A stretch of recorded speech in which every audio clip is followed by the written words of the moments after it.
Double RT Boxing Show, the Ready Talk Boxing Show. This is a post-fight recap catch-up.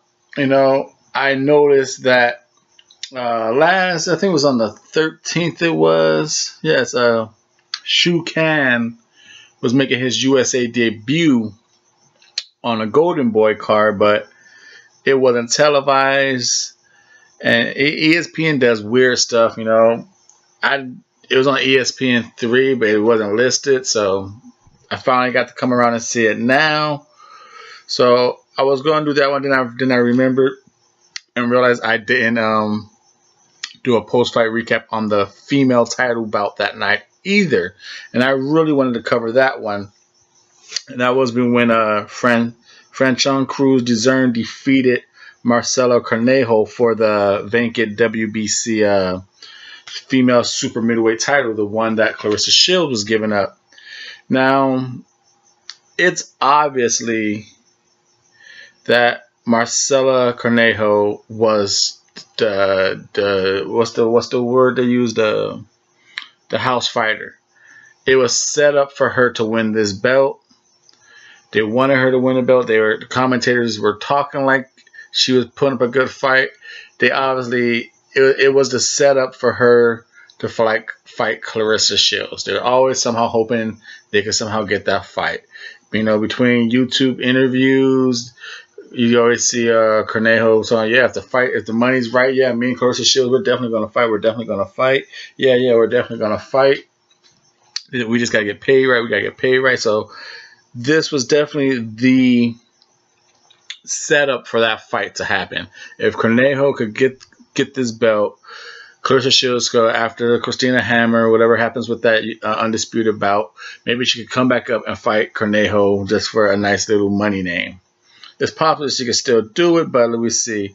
So they throw in there with Franchon Cruz Dezorn, who spars her husband, and then the whole build up for this fight was Clarissa Shields' first fight. She was one of the few girls who actually rocked Clarissa Shields, gave Clarissa Shields a hard fight, besides Clarissa Shields' last fight. So she beat a former Clarissa Shields opponent. That was the build-up. That was what they were hoping. And then this fight, how is her name pronounced? Franchon Cruz Dezern. To me, she just beat the shit out of Marcela. And the commentators were talking like, "Oh yeah, this is a good fight, Yeah, it all depends on what you want to judge. Marcela's accuracy at punching or Cornejo's just pressure." Marcela landed maybe like 1 or 2 jabs here and there per round. Yeah, Cruz's work was a little wild and sloppy at points, but she was hitting her, and when she was hitting her head was snapping back.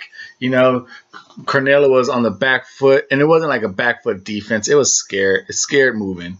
It wasn't defensive. I'm gonna use this as an offensive strategy, then start popping off. It wasn't no cool hand Luke movement. This was I ain't got no answer for this fucking bitch who's coming at me.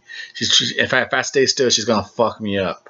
So I gotta try and move and jab. Please stay away from me type jab. And I was disappointed, because I was like, okay, cool, Marcela. Everyone's been talking about this is gonna be a good fight. She talks like she's a world gamer, and I'm thinking it's gonna be something. I didn't watch it. I never watched it, And then I was like, all right, cool. This is a nice title bout. They're trying to pump up this fight between her and Clarissa Shields. I watched this title bout. I know the girl she's fighting, and I'm thinking, okay, this is gonna be what it is, a softball setup for her. I seen Cruz. Like I said, she's decent, but she's wild. She throws wide shots. For all the sparring she does with her husband, I thought her punching to be a little more crisper down the middle, tighter, not so wide and loopy. For Franchon, get with your husband. You guys need to fucking sharpen up your game. I see you in the crowd yelling at his ass when he's doing it. Sharpen up your punches, and then you might be able to fucking make some noise in here, because you seem like you got a good stamina. You got the engine, you got the heart, you got the drive, you got the beast, and the beast in you that you don't give a fuck. It's just your punches are too wide, you're gonna get hit down the middle. And that's was only Marcela's only hope. The fact that when you did pressure her and you got so close to her, she was able to hit you down the middle. once in a while with a jab here, but it was a beat down to me. Marcella was able to just back away and jab, jab, jab, and like out of a fear, it looked like. Once in a while she stepped forward, but Franchon was able to just hit her in the body, uppercut her, hook her, jab her, and Marcella's head was always jabbing. She got an uppercut, boom, head jab. She'll go away, start jabbing. It was clear to see that Marcella had no answer for her in this fight. It was easy to see that Marcella was on a back foot, hoping to somehow survive this fight without getting knocked out. That's all she was fighting for, not to get knocked out and embarrassed. She knows she had a popularity contest.